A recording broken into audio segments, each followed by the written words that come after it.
आसिफ शेख को जो है बीजेपी का एजेंट बताया जाता है। और मालेगांव की मिसाल दी गई को टारगेट करने की शुरुआत। और मालेगांव शहर के अंदर रोहिंग्या मुसलमान, बांग्लादेशी मुसलमान के मुकाबला हमको बीजेपी से करना है। हम एसआईटी के खिलाफ नहीं। इसके लिए हमने डिफेंस कमेटी बनाई। मुस्लिम आबादी ज़्यादा है, वहाँ पे ये मुद्दे को उछाला जा रहा है, तो इसके पीछे क्या मकसद हो सकता है? वहाँ पर मुसलमानों को, अब हजारों बच्चों के मुस्तकबिल का सवाल है। मुसलमान हो, हिंदू हो, दलित हो, ईसाई हो, सिख हो, तो ये उसी की एक कड़ी तो नहीं है? मेंबर ऑफ पार्लियामेंट की जिम्मेदारी थी एसआईटी। मैं आपके चैनल के माध्यम से सुबह बच्चाओं मैडम से बुज़दिल आदमी है। छावनी पुलिस स्टेशन की सलाखों के पीछे 2 हमारी बहनें हैं कि मुझे बताइए एमआईएम पार्टी का एजेंडा क्या है? 162 वोट, सिर्फ 162। हमको जमीन तैयार करने की जरूरत नहीं है, हम मजबूत हैं। ये मुद्दा खत्म हो जाएगा, हमारे रास्ते हो सकता अलग हो जाए। उन लोगों को तकलीफ हो रही है, हम उतनी फिरका परस्त एमआईएम को भी मानते हैं।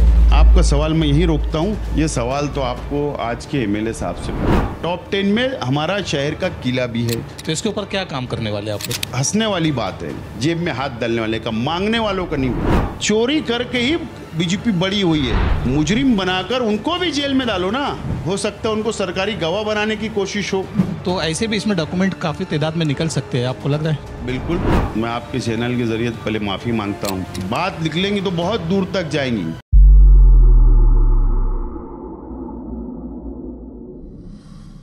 Welcome back to Marhaba kids mall, Islampura Malegaon. Designer में नया कलेक्शन ऐड हुआ है। मानव समाचार, मानवता के हक में। इस्तकबाल है आपका मानव समाचार में। मैं हूं अब्दुर्रहमान। मालेगांव शहर इन दिनों काफ़ी सुर्खियों में है। सुर्खियों में इसलिए भी है कि कुछ सियासी तौर पर मालेगांव शहर में कुछ ऐसे हालात पैदा किए गए हैं जो मालेगांव शहर के माथे पर एक बदनुमा दाग की तरह नज़र आ रहे हैं। मालेगांव शहर जिसने हमेशा हुब्बुल वतनी में हमेशा अपने नाम को दर्शाया है, मगर अब मालेगांव शहर वासियों पर कुछ ऐसे इल्ज़ामात लगाए जा रहे हैं जो कहीं ना कहीं मालेगांव शहर के संजीदा तबके को सोचने पर मजबूर कर रहे हैं। और मालेगांव शहर का एक आम शहरी जो है वो इन दिनों काफ़ी हिरासा है, काफ़ी परेशान है। एक डर, एक भय का माहौल मालेगांव शहरियान में पाया जा रहा है, जिसकी वजह यह है कि एक जो मंत्री हैं किरीट सोमैया, उनकी जानिब से ये इल्ज़ाम लगाया जा रहा है कि मालेगांव शहर में तकरीबन 1500 से ज़ायद बांग्लादेशी या रोहिंग्या मुसलमान जो हैं वो यहाँ पर बसे हुए हैं और गलत तरीके से डॉक्यूमेंट उन्होंने तैयार किया है। फिर चाहे वो जन्म दाखिला हो, चाहे राशन कार्ड हो, चाहे वोटिंग आईडी हो या दीगर जो भी सरकारी दस्तावेज़ात हैं, इस चीज़ को लेकर हर हफ्ता जो है मालेगांव शहर में किरीट सोमैया आ रहे हैं। उनके आने पर जो है कुछ एहतजाज भी हो रहे हैं। कुछ जो समाजी संस्थाएं हैं, जो सियासी संस्थाएं हैं, वो एतराज़ दाखिल कर रही हैं। कुछ लोग जो है इस पूरी चीज़ को लेकर एक बदले की राजनीति भी समझ रहे हैं। कुछ लोगों का कहना ये है कि हालिया दिनों में जब पार्लियामेंट इलेक्शन हुआ था तब मालेगांव सेंट्रल में एक उम्मीदवार को करीब 2 लाख के आसपास वोट मिली थी, जबकि उसके मुखालिफ उम्मीदवार जिनका ताल्लुक़ जो है वो भाजपा से है, यानी किरीट सोमैया की पार्टी से है, उसको इंतहाई कम वोट मिले थे। तो कहीं ना कहीं से बदले की राजनीति को भी इस चीज़ से देखा जा रहा है। कहीं ना कहीं इसको जो है वोट जिहाद के नाम से भी कहा जा रहा है, कहीं ना कहीं इसको लैंड जिहाद के नाम से भी। गरज ये कि हर वो हरबा इस्तेमाल किया जा रहा है जिससे हिंदुस्तान ही नहीं बल्कि बैनुल अक़वामी सतह पर मालेगांव शहर का नाम बदनाम हो।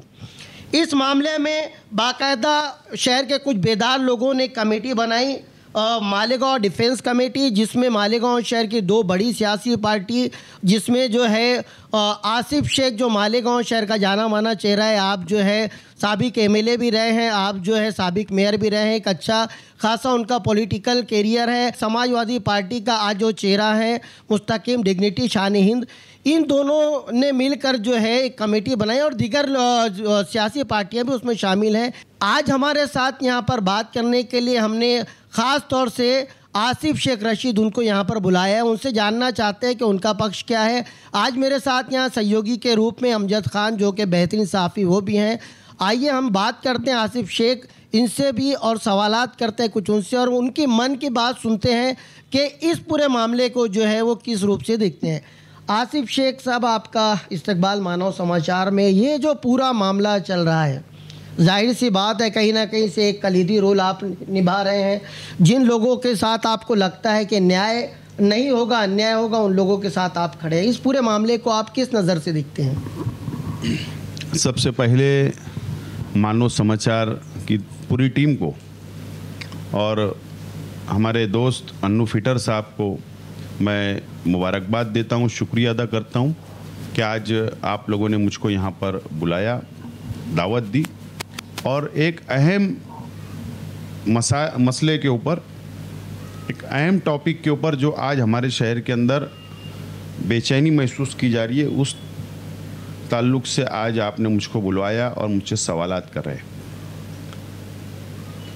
अब बात समझ लीजिए कि मालेगांव शहर को हमेशा टारगेट किया गया है और मालेगांव शहर को पार्लियामेंट के इलेक्शन के बाद से ज़्यादा टारगेट करने की शुरुआत की गई है। 2 लाख तकरीबन मालेगांव सेंट्रल असेंबली हलके की आवाम ने डॉक्टर सुबा बच्छाव कांग्रेस पार्टी के उम्मीदवार को वोट दिया और उसके बाद से मालेगांव शहर को टारगेट करने का काम बीजेपी की तरफ से, सरकारी पार्टी की तरफ से किया जाने लगा और वोट जिहाद का नाम दिया गया। वो नाम कब दिया गया? असेंबली के इलेक्शन के वक्त। और मालेगांव की मिसाल दी गई कि कैसे वोट जिहाद किया गया है मालेगांव शहर के अंदर। ये मिसाल देकर पूरे महाराष्ट्र का इलेक्शन जीता गया है, बीजेपी ने जीती और मालेगांव की मिसाल हर जलसे में, हर सभा में बीजेपी के लीडरान ने दिया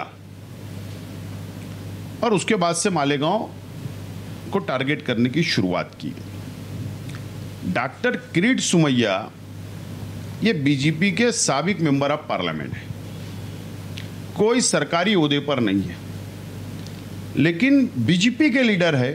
बीजेपी की सरकार को एक लेटर देते हैं और मालेगांव शहर के अंदर रोहिंग्या मुसलमान, बांग्लादेशी मुसलमान हजारों की तादाद में घुस चुके हैं और एसआईटी बनाई जाए।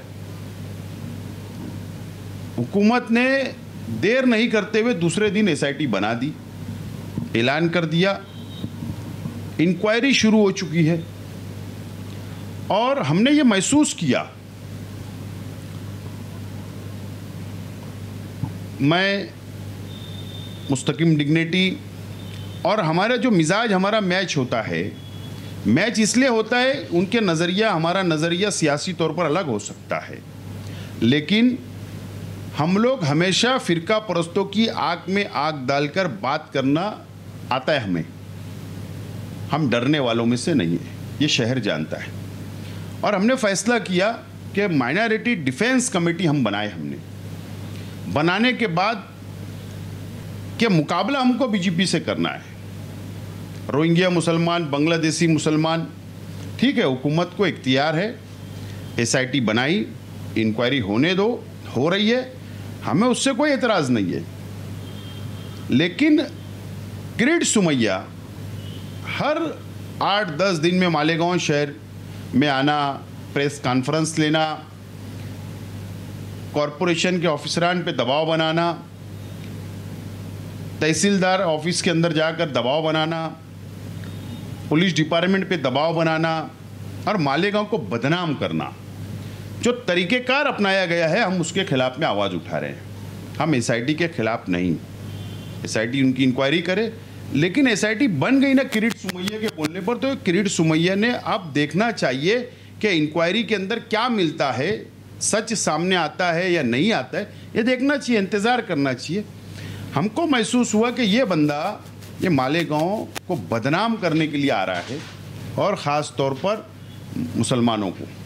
इसके लिए हमने डिफेंस कमेटी बनाई, प्रेस लिया, आवाम तक बातें पहुंचाई, मेमोरेंडम दिया एसआईटी के ज़िम्मेदारान को और हमने पहला एहतजाज जुमा के दिन किरीट सुमैया के आने, मालेगांव आने वाले हैं, हमको पता चला और हमने एहतजाज दर्ज करवाया। तो हमारी शहर को बचाने के लिए हम लोग निकले हैं। ये मेरा शहर है, यह हमारा सबका शहर है, यह हमारी अपनी जिम्मेदारी है कि ये शहर को बचाना है, बदनामी जो हो रही है इसको भी बचाना है, और ये शहर की आवाम को भी बचाना है। इसके लिए आज हम लोग निकल चुके हैं, चाहे अंजाम जो भी हो। आप आसिफ शेख साहब, मैं आपसे यहाँ पे ये सवाल लेना चाहूँगा, जैसे कि ये सिर्फ मालेगांव की हद तक बात नहीं है, महाराष्ट्र के मुख्तलिफ इलाके में भी किरीट सोमैया नाम का जो एमपी है वो शहर में मुख्तलिफ इलाके में जाके ये मुद्दे को ज़्यादा हाईलाइट कर रहे हैं। जिस तरीके से देखा जा रहा है परभनी शहर है, उसी के साथ साथ अमरावती है, औरंगाबाद है, तो ये जहाँ जहाँ मुस्लिम आबादी ज़्यादा है वहाँ पर ये मुद्दे को उछाला जा रहा है, तो इसके पीछे क्या मकसद हो सकता है? आप एक बात अब जायज़ा लीजिए, मालेगांव धुलिया पार्लियामेंट हल्के में कांग्रेस पार्टी की सीट चुनकर आई। आप जायज़ा लीजिए, अमरावती में कांग्रेस पार्टी की सीट चुनकर आई मेंबर ऑफ पार्लियामेंट।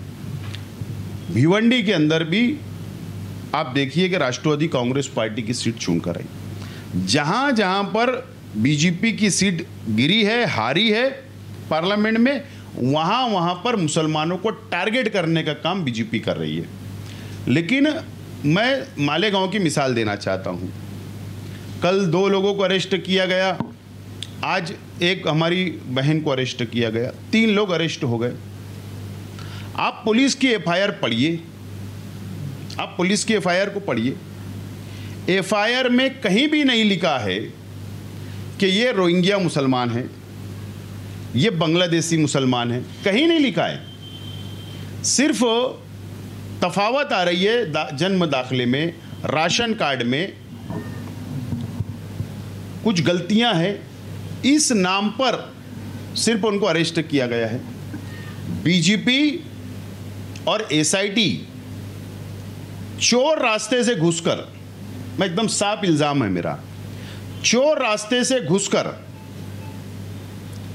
रोहिंग्या और बांग्लादेशी बताकर मालेगांव को बदनाम करना चाह रही है।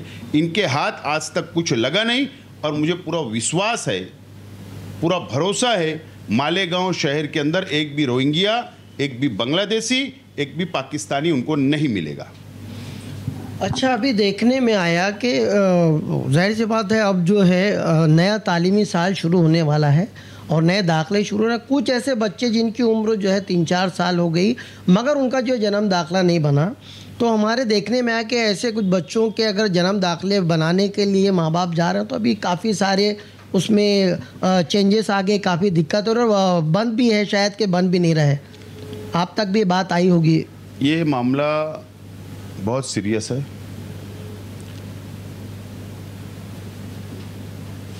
आप स्कूल के अंदर जब कोई वालिदैन सरपरस्त अपने बच्चे का एडमिशन करने के लिए केजी में जाते हैं तो स्कूल का मैनेजमेंट या स्कूल के हेडमास्टर ये बोलते हैं कि आपके बच्चे की उम्र अभी 4 साल है, 4.5 साल होने दो, 4.5 साल है, 5 साल का होने दो।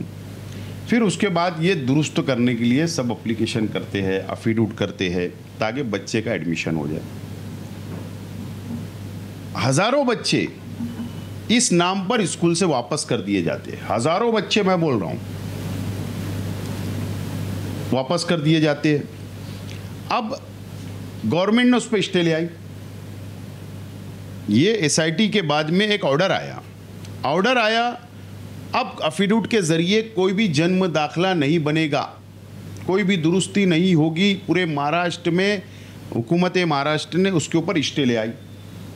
अब ये बंद हो जाएगा। अब हज़ारों बच्चों के मुस्तकबिल का सवाल है, हज़ारों बच्चों के मुस्तकबिल का सवाल है, नंबर 1। नंबर 2, आम तौर पर हमारे शहर में नहीं, पूरे मुल्क को नहीं, पूरे दुनिया के अंदर घर के ऊपर, मकान के ऊपर भी हमारी बहन की डिलीवरी हो जाती है, पैदाइश बच्चों की हो जाती है। हज़ारों लोग हैं। अब वहाँ पे वालिदैन जाते हैं, वो नोंद करवाते हैं। जब जाते हैं कॉरपोरेशन में या प्रभाग समिति में, कॉरपोरेशन के ऑफिस में कि भाई हमारा बच्चा घर पर जन्म हुआ है, उसका नोंद करो, तो वो बोलते ये ले जवाब लीजिए, आप जाकर तहसीलदार ऑफिस के अंदर से जाकर आप लोग अफिडेविट करके लाइए। अब वो भी रुक गया। ये हज़ारों बच्चों का मसला है। अब इनका फ्यूचर क्या है? ये तालीम नहीं, जब दाखिला ही नहीं मिलेगा जन्म दाखला नहीं मिलेगा तो एडमिशन कहाँ से होगा? तो आज सवालिया निशान है कि ये बच्चों के तालीम का नुकसान होगा। इनका राइट है एजुकेशन लेने का, हुकूमत का कानून है। राइट। आज वो राइट टू एजुकेशन आज उनका हक मारा जाने वाला है। ये बहुत बड़ा मसला हमारे अपने सामने है और मैं बोलता हूँ सिर्फ ये मुसलमानों का मसला नहीं है।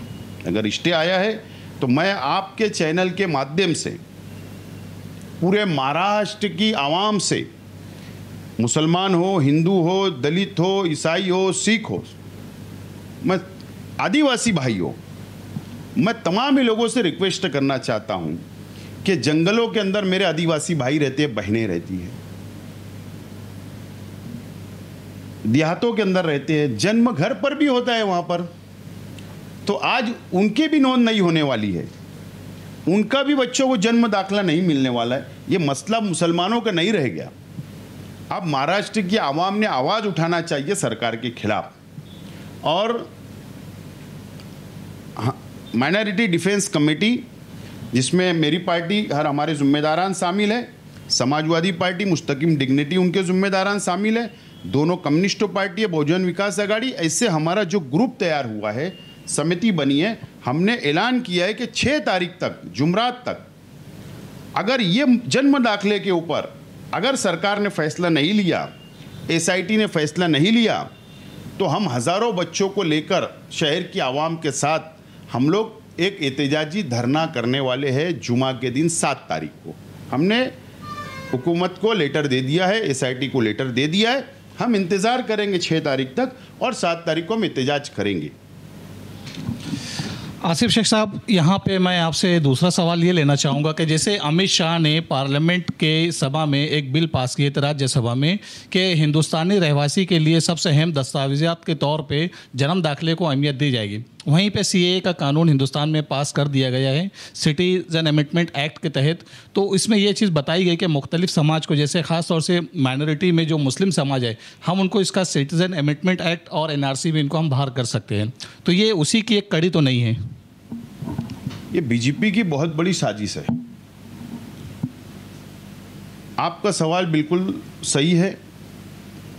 हो सकता है कि मालेगांव शहर को टारगेट किया गया, अमरावती को किया गया, मुमरा के अंदर किया जा रहा है, बम्बई में किया जा रहा है, भिवंडी में किया जा रहा है, पूरे महाराष्ट्र के अंदर ये मुहिम को ये शुरू इन्होंने किया है। हो सकता है कि फ्यूचर में उस रास्ते पर सरकार जाए। तो आज आप देखिए, मैं तो कोई संवैधानिक पद पर नहीं हूँ, कोई सरकारी ओहदा मेरे पास नहीं है, लेकिन पब्लिक की ताकत, हम सब साथियों जितने हम कमेटी के अंदर है, माइनॉरिटी डिफेंस कमेटी के अंदर, हमारी जो ताकत है, आवामी ताकत है, हम उस बलबूते के ऊपर हम सरकार से लड़ रहे हैं और लड़ते रहेंगे। लेकिन सवाल ये है कि आज मेंबर ऑफ पार्लियामेंट कहाँ है? कई लोगों को बहुत खराब लगता है कि शेख आसिफ बोलता है तो, लेकिन आज सही मानों में मालेगांव शहर की आवाम, ठीक है, हमारी वक्त की ज़रूरत थी, हमने वोट दिया, हम उससे इनकार नहीं कर रहे, हम कभी बीजेपी को वोट नहीं देंगे। ये शहर ने कल भी नहीं दिया, आज भी नहीं देगा और इंशाल्लाह कल भी नहीं देगा। लेकिन जिसको हमने वोट दिया उनकी जिम्मेदारी है कि एसआईटी से इन्होंने एक मुलाकात की कि मुझे बताइए। मेंबर ऑफ पार्लियामेंट की जिम्मेदारी थी एसआईटी के चीफ जो है, जो आईजी साहब है, वो नासिक में उनका ऑफिस है। हमारी मेंबर ऑफ पार्लियामेंट का मकान भी नासिक में है। मैं दावे से बोलता 1 किलोमीटर का भी फासला नहीं है मेंबर ऑफ पार्लियामेंट का आईजी ऑफिस से। लेकिन अभी तक वो जाकर उनसे मुलाकात, पूछना जो चाहिए कि एसआईटी क्या कर रही, डर गए हैं, ये डर गए हैं। तो ये इनकी जिम्मेदारी है। अगर इनसे ये चीज़ नहीं संभलती है तो मेंबर ऑफ पार्लियामेंट ने, मैं रिक्वेस्ट करता हूं कि इस्तीफा दे देना चाहिए। अगर आज हमारी मुसीबत में आप साथ नहीं दे सकते हैं तो कोई ज़रूरत नहीं ऐसी मेंबर ऑफ पार्लियामेंट की। हमको सिर्फ वो प्रेस कॉन्फ्रेंस लेके डाटा दे देना कि बागलान में इतनी वोट मिली, धुलिये में पहले इतनी मिली, तो ये सब गुमराह करने की राजनीति है। और नहीं तो मेरी रिक्वेस्ट है, हाथ जोड़ के रिक्वेस्ट है कि सेशन शुरू हो गया है, कल बजट था मरकजी हुकूमत का, आज संडे है, कल हाउस शुरू होने वाला है। चलो मालेगांव के नाम की पार्टी लेकर मैं आपके चैनल के माध्यम से सुबह बच्चाओं मैडम से रिक्वेस्ट करता हूं कि मालेगांव में एनआरसी, मालेगांव में रोहिंग्या बांग्लादेशी मुहिम बंद करे, ऐसी एक पार्टी लेकर पार्लियामेंट हाउस के बाहर खड़े हो जाओ, एक फोटो भेज दो, कर लो ना, कम से कम हक तो अदा कर दो वोट का। यही मेरी रिक्वेस्ट है उनसे। और हमारे शहर के एमएलए साहब बुज़दिल आदमी है, माफ करना, बिल्कुल बुज़दिल आदमी, एक लफ्ज भी अभी तक नहीं बोला गया, एक लफ्ज भी नहीं बोला गया। अरे कितनी शर्म की बात है हमारे लिए कि हमारी कौम की दो माँ हमारी, जिनकी उम्र 55 है 50 है, आज वो जेल की सलाखों के पीछे है। जाकर देखिए आप, छावनी पुलिस स्टेशन की सलाखों के पीछे दो हमारी बहनें हैं। शर्म आना चाहिए एमएलए साहब को और मेंबर ऑफ पार्लियामेंट को कि दो बहनें आज सलाखों के पीछे, वो कभी जो पुलिस स्टेशन की पैतरी नहीं चढ़े, एक दादर नहीं चढ़े, आज वो सलाखों के पीछे बैठे हैं। सिर्फ उनका इतनी गलती थी कि डॉक्यूमेंट जो बने हैं उसके अंदर कुछ हेरफेर हुआ है। अरे कोई उनके आंसू पोंछने नहीं पहुंचा। लेकिन मैं मेरे तमाम ही साथियों को, माइनॉरिटी डिफेंस के तमाम ही साथियों को मुबारकबाद देता हूं और मालेगांव शहर की मीडिया को मुबारकबाद देता हूं कि जिस दिन पहला लड़का अरेस्ट किया सैयद साजिद को और एक बहन को, उस दिन से हम लोग वहां डटे रहे और अभी जब कोर्ट में सुबह लाया गया तो हमारे जिम्मेदारान भी डटे रहे और हमारा बिल्कुल तय है, हम लड़ेंगे और इंशाल्लाह जीतेंगे और ये शहर को बचाएंगे। अच्छा, एक काफ़ी बड़े लीडर मालेगांव शहर तशरीफ़ लाते हैं इलेक्शन के दौरान, ख़ास तौर से असम्बली इलेक्शन के दौरान रौनकाबाद में काफ़ी चीख कर जो है आसिफ शेख को जो है बीजेपी का एजेंट बताया जाता है।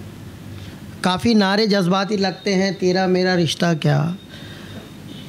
आज वो ख़ुद भी जो है वो पार्लियामेंट में मौजूद हैं और अपने आप को मुसलमानों का सबसे बड़ा लीडर मानते हैं। आज उनकी तरफ से भी इस तरह का कोई बयान, ख़ासतौर से मालेगांव शहर में जिस तरह की सिचुएशन है, महाराष्ट्र में जिस तरह की सिचुएशन है, उस चीज़ को लेकर कोई बयान नहीं आता। इलेक्शन नहीं है ना, इलेक्शन नहीं है। आप अवैसी साहब की बात कर रहे हैं। जब इलेक्शन होता है तो जब ये आवाज़ उठाते हैं, इलेक्शन नहीं है। और जाने अभी इलेक्शन आएगा कॉरपोरेशन का, अभी उनको दिल्ली के अंदर बीजेपी की हुकूमत बनाने की तैयारी कर रहे हैं, वहाँ इलेक्शन चल रहा है, वहाँ पर मसरूफ़ हजरत। अभी जब म्यूनिसिपल कॉरपोरेशन के चुनाव आ जाएंगे महाराष्ट्र में तो फिर ये मुद्दा उठाएंगे वो आकर। वो आज नहीं बोलेंगे, वो जब बोलेंगे, क्योंकि इलेक्शन के वक्त तो वोट लेना है। मैं आज, आप भी ये सोचिए, मुसलमानों ने भी ये सोचना चाहिए कि मुझे बताइए एमआईएम पार्टी का एजेंडा क्या है, क्या एजेंडा मुझे बता दीजिए। क्या मालेगांव शहर को उन्होंने कॉलेज दिया? मालेगांव शहर को क्या एक प्राइमरी स्कूल दी? मालेगांव शहर को क्या हॉस्पिटल दिया? मालेगांव शहर के बच्चों को क्या उनके ट्रस्ट के जरिए क्या स्कॉलरशिप मिलती? क्या मदद मिलती? क्या एजेंडा है? या उन्होंने कोई हज हाउस तामीर किया, कोई मुसाफिर खाना तामीर किया? क्या किया मुझे बताइए एजेंडा। तो ये जज्बाती अब मुसलमानों ने भी होना बंद करना चाहिए, जज्बात से फैसले नहीं लेना चाहिए, ये नुकसान हो रहा है हमारा।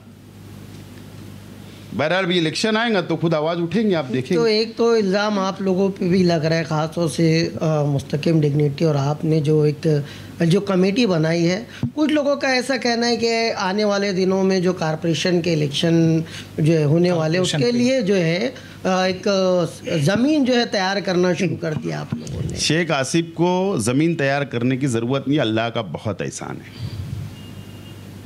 162 वोट से इलेक्शन हारा हूँ, हिम्मत नहीं आ रहा।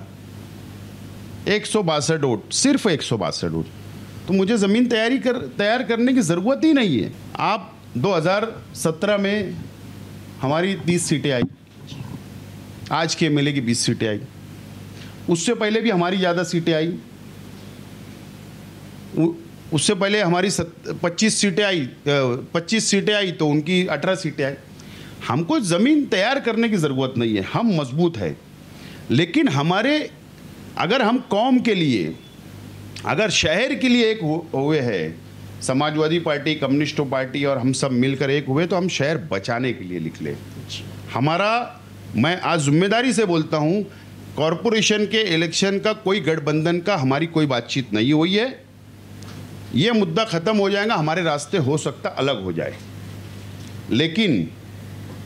लेकिन एक बात मैं बोलना चाहता हूँ, उन लोगों को तकलीफ हो रही है जिन लोगों को हमने कमेटी में शामिल नहीं किया। अब क्यों नहीं किया? Member of parliament Congress party की है, उनकी जिम्मेदारी थी कि मुसीबत उनके वजह से आई, तो ठीक है, हमने वोट दिया, हम इनकार भी नहीं करेंगे। मुसलमान बहुत जाबाज है, मुसलमान बहुत हिम्मत वाला है, लड़ने वाला है, इनकार भी नहीं करेंगे। लेकिन कम से कम मेंबर ऑफ पार्लियामेंट ने, कांग्रेस पार्टी के कौन से लीडर ने आवाज़ उठाया, मुझे बता दो। चलो, इतना बड़ा मुद्दा महाराष्ट्र में चल रहा है, कौन से लीडर ने आवाज़ उठाया? कोई आवाज़ नहीं उठा रहे। तो इसके लिए जो हमारा साथ नहीं दे सकता, हम कमेटी में नहीं लेना था। और हम दूसरी बात, आज के एमएलए को या उनकी पार्टी को हमने इसलिए शामिल नहीं किया कि जितनी फ़िरका परस्त बीजेपी है, हम उतनी फ़िरका परस्त एमआईएम को भी मानते हैं, और वो भी नाकाम साबित हुए, उन्होंने भी कोई आवाज़ नहीं उठाई, इसलिए हमको नहीं लेना था। हम सेकुलर पार्टियों का हमारा एक प्लेटफार्म बना जो शहर को बचाने के लिए हम बनाए हैं, और उसके लिए हमारी लड़ाई जारी रहेंगी। आपको नहीं लगता कि माजी हुकूमत ने जैसे कि लाड़की बहन योजना का ऐलान किया था, तो इसको लेके जो उसमें दस्तावेज़ात लगने वाले थे, उसमें एक अहम दस्तावेज़ात जन्म दाखिला भी था, तो जन्म दाखिला बनाने के लिए जो माँ बहनें इस तरीके से अप्रोच की और दाखिला बनाए, तो इसको भी उस ढंग से जोड़ के इनको तकलीफ़ हो सकती है, जो 1500 लोगों को जो बताया जा रहा है। बिल्कुल आपने सही सवाल किया है। लाड़की बहन योजना जिस तरीके से पूरे महाराष्ट्र की माँ बहनों ने बढ़ चढ़कर हिस्सा लिया और अपना रजिस्ट्रेशन करवाया और लाड़की बहन योजना को उनको फ़ायदा मिला, मैं समझता हूँ कि डॉक्यूमेंट बनाने के वक्त तो भी कुछ ना कुछ हुआ होगा, ऐसा मुझे शक है। लेकिन मैं इस ताल्लुक से, आपका सवाल मैं यहीं रोकता हूँ, इस ताल्लुक से मैं डिटेल मालूमात ले रहा हूँ, हमारी कमेटी ले रही है, हम पूरा डाटा जमा कर रहे हैं, और उसके बाद हम लोग एक प्रेस कॉन्फ्रेंस लेके इस ताल्लुक से बोलने वाले हैं। अच्छा, मालेगांव में लैंड जिहाद का ये मुद्दा जो है, ये काफ़ी सियासी तौर पर गरमाया जाता है, काफ़ी इसको जो है हाईलाइट किया जाता है। फिर चाहे फिर जो किला झोपड़पट्टी है उसका आसपास का इलाका है, उसको भी बहुत सारे इलाके में अब जो बुलडोज़र चलना शुरू हो चुके हैं, तो इस चीज़ को आप किस नज़रिए से लेते हैं? ये सवाल तो आपको आज के एमएलए साहब से करना चाहिए। एक बात आप समझ लो, हमारा अलमिया ये है, ये शहर की आवाम की सोच का, क्या असम्बली का इलेक्शन होता है तो रोड गटर की बात होती है, पार्लियामेंट का इलेक्शन होता है तो हम असम्बली की बात करते हैं। लेकिन हर कॉरपोरेशन के मसाइल कॉरपोरेटर का इलेक्शन के वक्त, म्यूनसिपल इलेक्शन के वक्त तो बात होना चाहिए। असम्बली का मुद्दा असम्बली में, पार्लियामेंट का मुद्दा पार्लियामेंट। अब लैंड जिहाद का जो मामला है, देखो आप एक बात को समझ लो, बीजेपी के एमएलए नितेश राणे, गोपीचंद पडळकर बीजेपी के एमएलसी, और प्रसाद लाड़ बीजेपी के एमएलसी, ये मुंबई के, इन लोगों ने लैंड जिहाद का मामला मालेगांव का सबसे पहले असेंबली में और विधान परिषद में एमएल उठाया। उस वक्त तो भी आज के एमएलए हाउस में थे, इन्होंने वहां भी आवाज नहीं उठाई। लैंड जिहाद का मुद्दा गरमाया, कई बस्तियों को नोटिस बटी, कई जीआर निकला कि महाराष्ट्र के 400 जो किले हैं उनका अतिक्रमण साफ किया जाएगा। और टॉप 10 में मेरी जो मालूमात है, जो 10 मेजर उन्होंने लिस्ट की है गवर्नमेंट ने या बीजेपी ने, जहाँ तक मेरी मालूमात है उसमें टॉप 10 में हमारा शहर का किला भी है। जीआर कहाँ से निकला? मंत्रालय से, असेंबली से। मुझे बताओ ना कि एमएलए ने जाकर वो जीआर पर स्टे लिया क्या, या जिस डिपार्टमेंट ने जीआर निकाला वहाँ जाके एमएलए बैठे क्या, वहाँ बात की क्या, या असेंबली के अंदर लैंड ज्याद से मालेगांव को बदनाम किया गया, क्या शहर के एमएलए ने वहाँ आवाज़ उठाई क्या? वन साइड कार्रवाई हो रही है मालेगांव पे, वन साइड टारगेट किया जा रहा है, लेकिन डिफेंस करने के जिसकी जिम्मेदारी है वो मालेगांव शहर के अंदर बैठकर सिर्फ यूट्यूब के ऊपर बयानबाजी करते हैं, जबकि वो आपके ऊपर इल्जाम लगाते हैं कि किले से आपको वोट नहीं मिली है, इसलिए आप जिम्मेदारी चाहते हैं।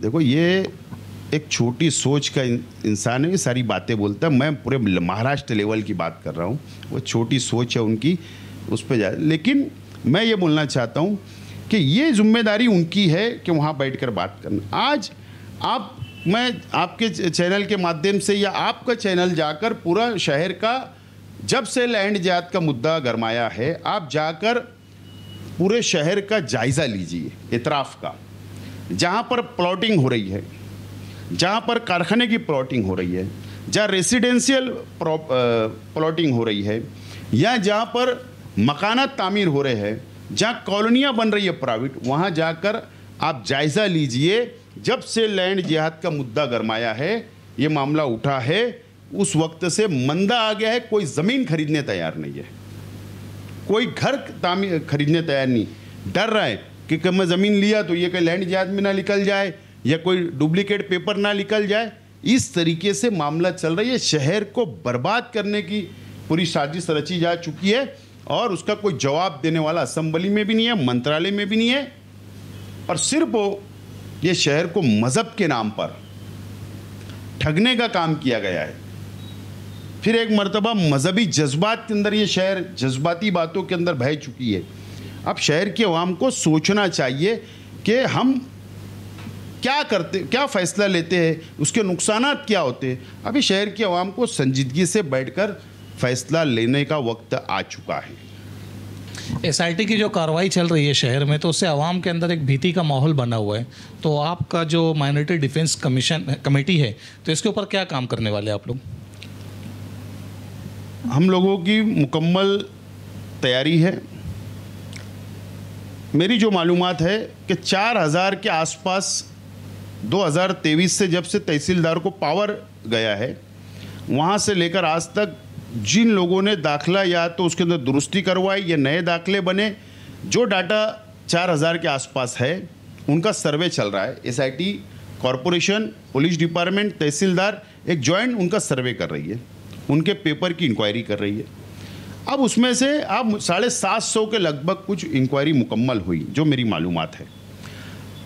लेकिन देखो, हंसने वाली बात है कि ये 750 की अगर इंक्वायरी हो गई तो एक भी रोहिंग्या नहीं मिला, एक भी बांग्लादेशी नहीं मिला, एक भी पाकिस्तानी नहीं मिला।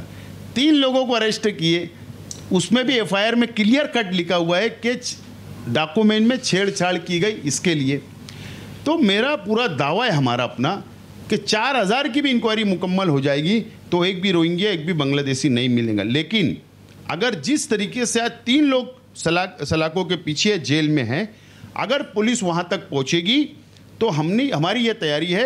हमने एडवोकेट अजीम खान, एडवोकेट आरिफ शेख, एडवोकेट तौसीफ और काफ़ी वकील है हमारे, उनका एक पैनल है हमारा, और माइनॉरिटी डिफेंस कमेटी कानूनी लड़ाई भी और ज़मीनी लड़ाई भी, और जो संविधान ने हमको हक दिया है एहतजाज करने का, आंदोलन करने का, वो लड़ाई भी हम लड़ेंगे। ज़रूरत पड़ने पर ये शहर को बचाने के लिए, यहाँ के आवाम को बचाने के लिए हम लोग ज़रूरत पड़ने पर हमको अगर कोर्ट भी जाना पड़े तो हम लोग कोर्ट जाएंगे।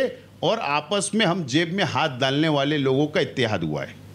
ये कमेटी जो बनी है ना, जेब में हाथ डालने वाले का, मांगने वालों का नहीं हुआ। चंदे के पैसे से राजकारण करने वालों का इत्तेहाद नहीं हुआ, चंदे के पैसे से वोट मांगने वालों का इत्तेहाद नहीं हुआ, चंदे के पैसे से अपनी राजनीति सीधी करने वालों का इत्तेहाद नहीं हुआ। जेब में हाथ डालने वालों का इत्याद हुआ। ज़रूरत पड़ने पे हमारे जेब में हाथ डालेंगे, पैसा मिलाएंगे, शहर को बचाएंगे, शहर की आवाम के लिए कोर्ट तक जाना पड़े तो लड़ेंगे। मैं यहाँ पे आपसे ये सवाल लेना चाहूँगा, जैसे कि कल हमने देखा है कि एडवोकेट आरिफ शेख ने एक स्टेटमेंट दिया है कि स्कूटनी का काम तहसीलदार का था, तहसीलदार ने स्कूटनी करने के बाद आदेश जारी किया है, तो जब आदेश जारी हो चुका है, दाखिला बन चुका है, तो फिर ये वापस से इनकी इंक्वायरी करने की क्या ज़रूरत है? मैंने कहा ना कि बीजेपी चोर रास्ते से बांग्लादेशी साबित करना चाहती है, रोहिंग्या साबित करना चाहती है, ये चोर रास्ते से घुसने की कोशिश कर रही है। बीजेपी का आप अगर सियासी बैकग्राउंड देखेंगे ना, तो पार्टियों के एमएलए चोरना, एमपी चोरना, कारपोरेटर चोरना, ये चोरी करके ही बीजेपी बड़ी हुई है सियासी तौर पर। और ये भी ये चोरी करके ये बांग्लादेशी और रोहिंग्या साबित करना चाहती। सिंपल बात है, अगर शेख आसिम ने मिसाल के तौर पर अफिडेविट जाकर दिया कि मेरा नाम दुरुस्त करो, तो तहसीलदार ने अफिडेविट एक्सेप्ट किया, उसको मंजूर किया, वहाँ से मुझे दाखला दिया, मैंने कॉरपोरेशन में लाया, तो कानूनी तौर पर मुझे दाखला मिला या दुरुस्ती का दाखला मिला। तो इसके बाद अब इंक्वायरी होना नहीं चाहिए थी। लेकिन अब सवाल ये है कि गरीबों को, औरतों को, बुज़ुर्गों को जेल में डालने की जो बात, जेल ले जाने की जो कोशिश की जा रही है, उनके ऊपर एफआईआर करने की कोशिश की जा रही है, फिर जो नायब तहसीलदार को तुमने सिर्फ सस्पेंड क्यों किया, फिर तहसीलदार को सस्पेंड क्यों किया, उनको भी मुजरिम बनाकर उनको भी जेल में डालो ना। सबसे बड़े गुनहगार तो वो है, सबसे बड़े गुनहगार वो है। अगर उन्होंने सर्टिफिकेट इशू किया तो वो भी गुनहगार है, उनको तुम क्यों नहीं बना रहे हो? तो असल में वो अधिकारी है, हो सकता है उनको सरकारी गवाह बनाने की कोशिश हो। तो इसीलिए हमने लीगल टीम हमने तैयार की है कि हमको बहुत जायज़ा लेकर बारीकी से कानूनी लड़ाई हम लोग लड़ेंगे, और इनको एसआईटी की जो भी इंक्वायरी होगी, हम लोग को जब 6 महीने का उसको वक्त तो गवर्नमेंट ने दिया है, एक टाइम गवर्नमेंट के पास रिपोर्ट सबमिट हो जावे, और उसके बाद वो रिपोर्ट की कॉपी अगर हम कोशिश करेंगे कि मिल जावे, अगर मिलेंगी हमको गवर्नमेंट से कानूनी तौर पर, तो हम लोग ज़रूर आइंदा चैलेंज भी उसको कर सकते हैं। अगर सही तरीके से इंक्वायरी नहीं हुई, अगर वन साइड इंक्वायरी हुई, तो हम लोग उसको चैलेंज करेंगे, लेकिन ये हम वकील लोगों से सलाह मशवरा करने के बाद। एक चीज़ यहाँ पे ये भी देखी जाती है कि मालेगांव शहर में अक्सर लोगों के नाम में फेर फार होती है। जैसे ख़वातीन के नाम शादी से पहले कुछ और होते हैं, शादी के बाद कुछ और हो जाता है। परवीन है, बानो वगैरह लगाने का सरनेम आगे पीछे करना, या बच्चों के दाखिले में, स्कूल के दाखिले में एक अलग पैटर्न चलता है, सरनेम पहले लिया जाता है, नाम बाद में। तो ऐसे भी इसमें डॉक्यूमेंट काफ़ी तादाद में निकल सकते हैं, आपको लग रहा है? बिल्कुल ऐसा ही है। हमारे जो वकील साहब ने आर्गूमेंट किया है, उन्होंने यही कहा कि जब लड़की वालिदैन के साथ रहती है, माँ बाप के साथ रहती है, तो वालिद का नाम लगता है। जब उसकी शादी हो जाती है तो उसके घर वाले का नाम लग जाता है, तो सरनेम बदल जाता है। अब मैं शेख है, अब मिसाल के तौर पर मेरे लड़के के लिए मैंने कहीं से लड़की लाया, अगर वो सैयद है तो नाम चेंज हो जाएगा, वहाँ सैयद था, यहाँ शेख था। तो इस तरीके से ही बात सामने आ रही है ज़्यादातर, और वकील साहब ने वही कोर्ट के सामने लाया है। और मुझे लगता है अभी पीसी के अंदर है तीनों आरोपी, इनको मुजरिम बनाया गया, और मुझे लगता है जब ज़मानत की अर्जी हम लोग दाखिल करेंगे तो वो तमाम ही बातें रिकॉर्ड के ऊपर हमारे वकील लाने की कोशिश करेंगे। अच्छा, बाज़ औक़ात ये भी होता है कि जो जब हम बच्चों के नाम वगैरह जन्म दाखिले के लिए जाएं, तो वहाँ जो अर्जी लिखने वाले होते हैं ज़्यादातर गैर मुस्लिमीन होते हैं। अब वो जब नाम लिखते हैं, उनको मुस्लिम नाम तो जो है उन लोगों को वो समझता नहीं है, तो बाज़ औक़ात जो स्पेलिंग मिस्टेक हो जाती है, या कंप्यूटर में जो है जब नाम फिलअप करते हैं तो जो ऑटो ट्रांसलेट जो होता है उसमें भी बहुत सारी जो है वो गलतियाँ होती है। फिर ऐसी चीज़ों को कैसे कंसीडर करेंगे? अच्छा, 2 लैंग्वेज है वहाँ पर, मराठी भी है, अंग्रेज़ी भी है, तो अब दोनों में से कौन सी ज़बान को एक्सेप्ट करेंगे? माफ़ी के साथ मैं आपके चैनल के ज़रिए पहले माफ़ी मांगता हूँ। हम लोग सियासी लोग हैं, हम लोग कॉरपोरेशन का इलेक्शन, असेंबली का इलेक्शन, पार्लियामेंट का इलेक्शन जब भी होता है, तो जो वोटर यादी हम लाते हैं और जब उसका हम जायज़ा लेते हैं, तो हमको स्पेलिंग मिस्टेक भी दिखती है, नाम के अंदर फ़र्क भी दिखता है, सरनेम में भी बहुत सारी गलतियाँ होती हैं। ये किसकी वजह से होता है? ये आवाम की वजह से नहीं, माफ़ी के साथ बोलना चाहता हूँ, जो हमारे बीएलओ भाई है, जो टीचर्स है, या जो सरकारी बीएलओ दूसरे डिपार्टमेंट से आते हैं, तो वो असल में सही तरीके से नाम लिखकर नहीं देते हैं। अगर वो सही तरीके से दे दे तो स्पेलिंग मिस्टेक ख़त्म हो जाएगी। या आधार कार्ड के जो सेंटर चलते हैं, जो अपडेट कराते हैं, तो वहाँ पर भी जो मिस्टेक होती है तो वहाँ से भी गलतियाँ होती हैं। तो मैं रिक्वेस्ट करूँगा कि गलतियाँ दुरुस्त करो। ये मसला अब ये संगीन होता जा रहा है। अब अगर बात निकलेंगी तो बहुत दूर तक जाएंगी, लेकिन आज हमको गाँव संभालना है। तो ये थे आसिफ शेख, जिन्होंने बड़ी तफसील से हमारे हर सवाल का जवाब दिया। आसिफ शेख का कहना है कि एसआईटी जो गठित की गई है, हमको उस पर कोई एतराज़ नहीं है, मगर हमारा ये कहना है कि एसआईटी ईमानदाराना तौर पर अपना काम करे। उनका एतराज़ ये है कि एसआईटी जब गठित हो गई तब किरीट सोमैया मालेगांव शहर क्यों आ रहे हैं और क्यों अपना पॉलिटिकल प्रेशर जो है गवर्नमेंट के जो एम्प्लॉइज़ हैं उन पर डाल रहे हैं। माइनॉरिटी डिफेंस कमेटी जो है मालेगांव शहर के हर शहरी के साथ खड़ी हुई है।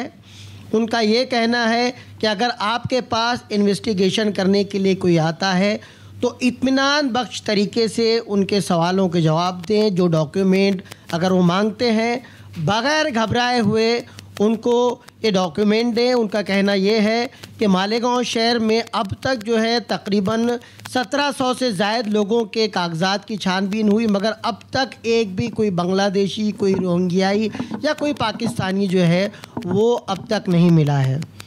आगे भी हम माइनॉरिटी डिफेंस कमेटी के जो अलग अलग ज़िम्मेदारान हैं उनसे भी बुलाकर बात करेंगे। मिलते हैं अगली बार इसी कमेटी की किसी और शख्सियत के साथ। आपसे एक बार फिर मानव समाचार गुजारिश करता है कि बग़ैर घबराए जो भी डॉक्यूमेंट आपके पास हैं वो डॉक्यूमेंट आप दें। मालेगांव शहर के तमाम ज़िम्मेदारान आप लोगों के साथ हैं। देखते रहिए मानव समाचार, सबसे पहले सबसे तेज़, हमेशा सच के साथ।